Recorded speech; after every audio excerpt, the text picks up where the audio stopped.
Good morning, good afternoon, good evening. So today let's talk about altars.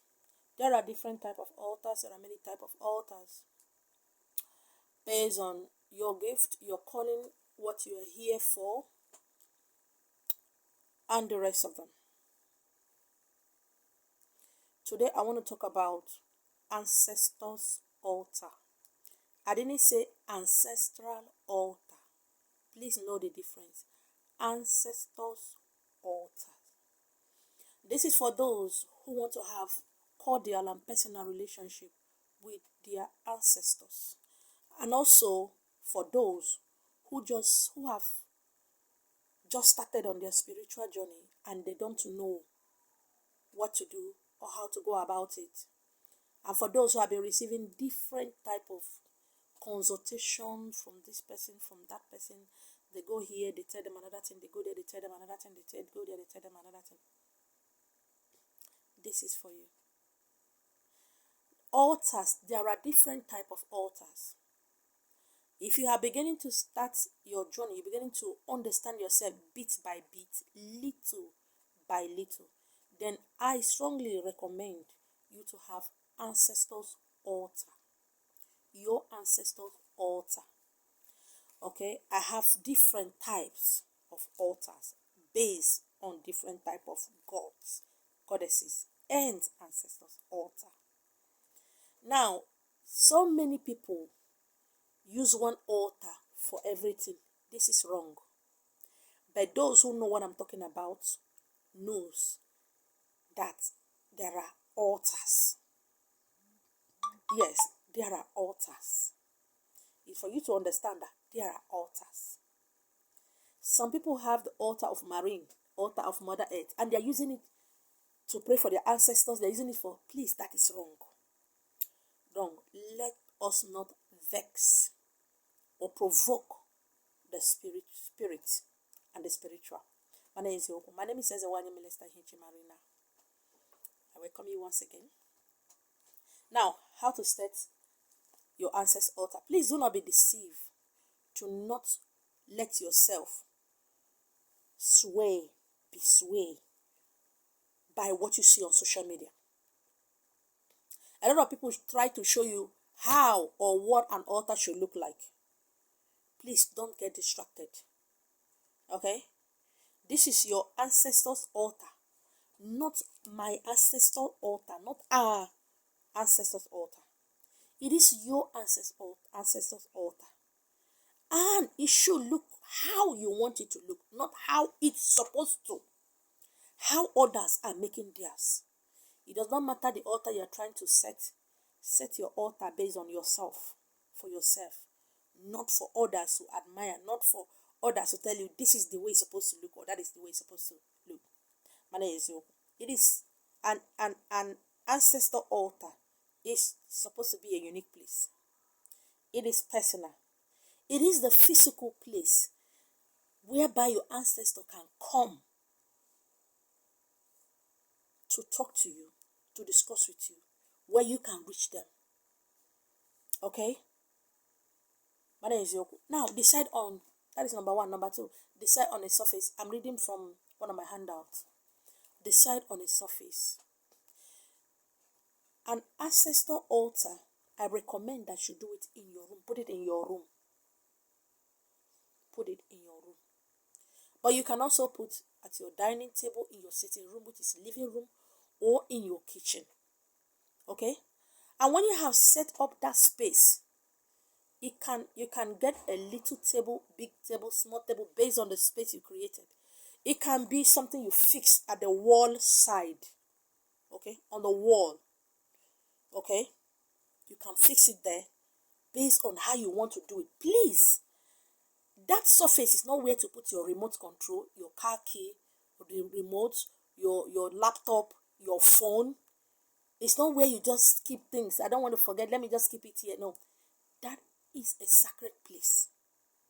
It's not where you put your, let me just put my ring here. This way I put my wedding ring. This way I put this so that, I put my pictures there. I put my wedding ring there. I put my car key there so that it will be blessed. No, don't do that. Okay?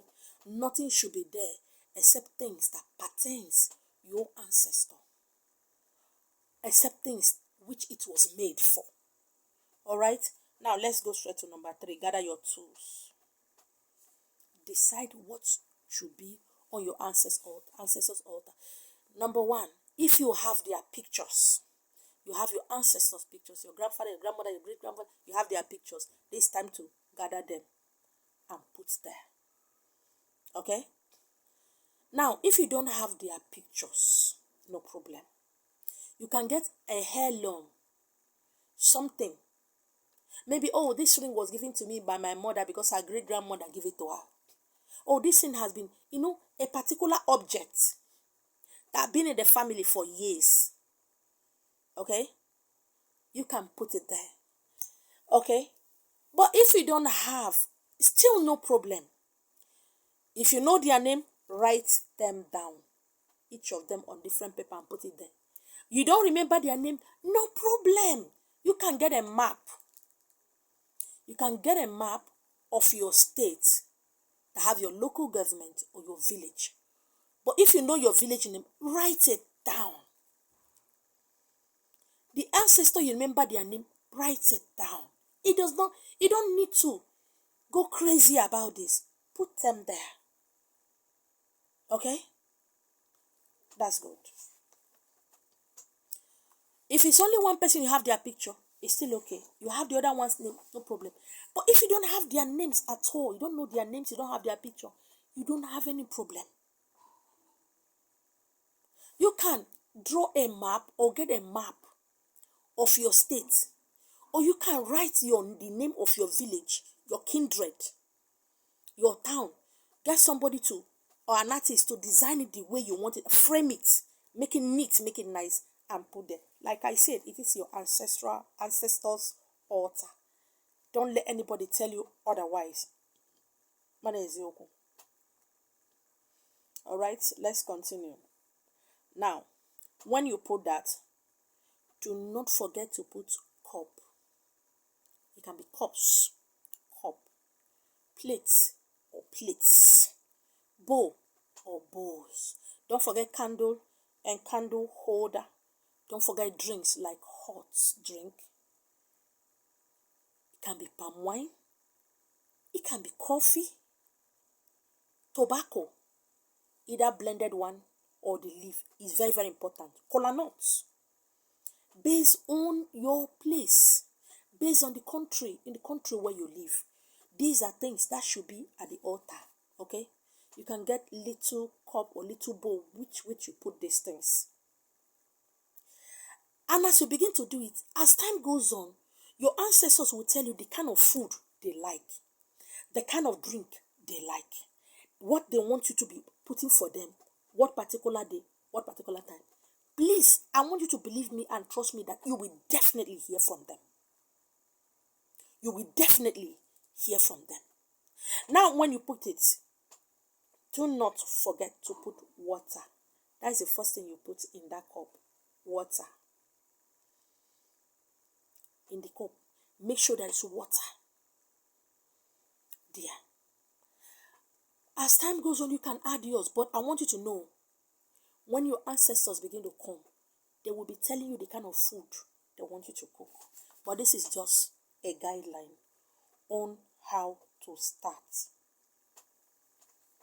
Altar is a physical, tangible place for your ancestors to come into, talk to you, to minister to you, to hear from you. Okay? Anytime you want to pray to your ancestors, don't forget to knock 3 times. You can get gong. You can just know the way you want to. It can be clapping 3 times.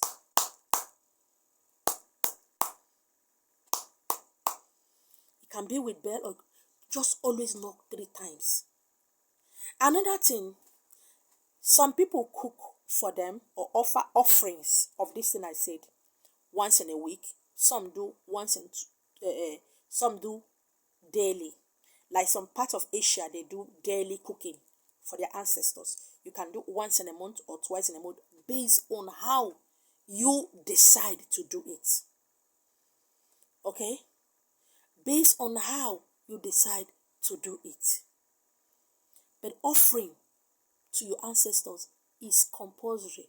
So long as you have that altar, don't go and copy and learn from how this person is offering drinks or offering things for their ancestors and bring it into your own altar, your ancestors' altar. Please, it's wrong.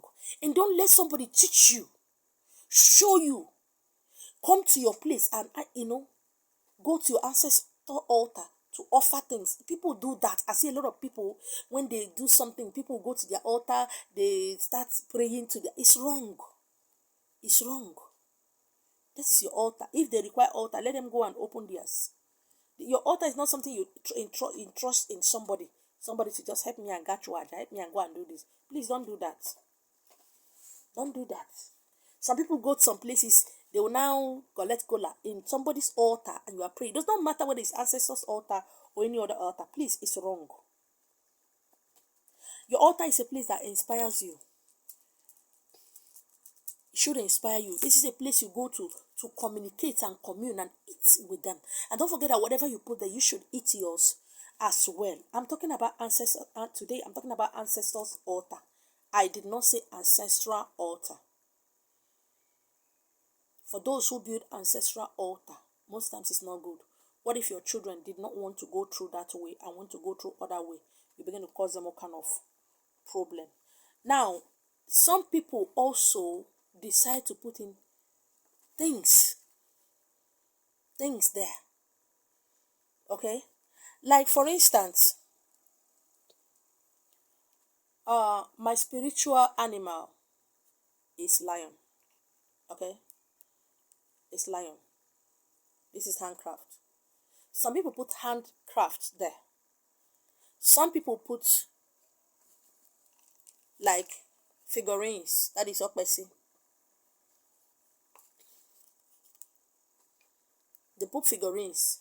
The male representing the male ancestor. If it's 3 or 4, you remember you can put 4 different figurines.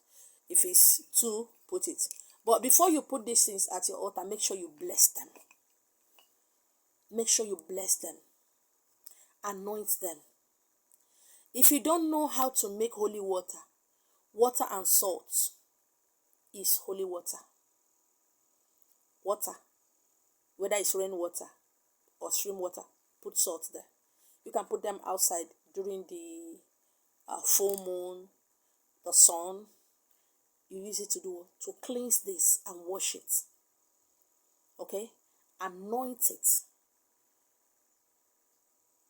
And call it the name of the person, of that particular ancestor that you want to put there. On a normally, this is nothing is here. But before you start using any of these handcrafts, like figurines, please make sure you bless them. Some put their favorite toys, their favorite beads. Some put poetry, artwork. Like this is artwork. This is artwork. Some put poetry, some put different type of artwork to beautify their altar. As time goes on, you might want to make your altar look much more beautiful. Okay? I put don't forget to put a flower that represents the sun, the one that represents season, like Christmas flowers. Don't forget to put flowers that comes out during the rainy season, that comes out, it can be synthetic, like the one up here. Colors defining different seasonal. Okay? Put them there. Gradually, your altar is set. Please make sure you cleanse everything. Cleanse everything. And another one, make sure your altar, you cleanse your altar once every month. Some cleanse once in a week. I clean my altar 3 times every year. You cleanse them, okay? You can use, how do you cleanse your altar? You can use smoke. Okay? You can use smoke. Burn all type of magical herbs. Okay? If you are not able to get sage to smudge it, you can smudge your altar, that is smoke cleansing, by burning different type of herbs. Okay? Cinnamon, cloves, star anise, different basil leaf. Burn them, use it to do what? To cleanse your altar. Okay? Cleanse them. You can use salt and water. Okay? And cleanse them. Put them back and call back the name of your ancestors again. Okay? Invite them again.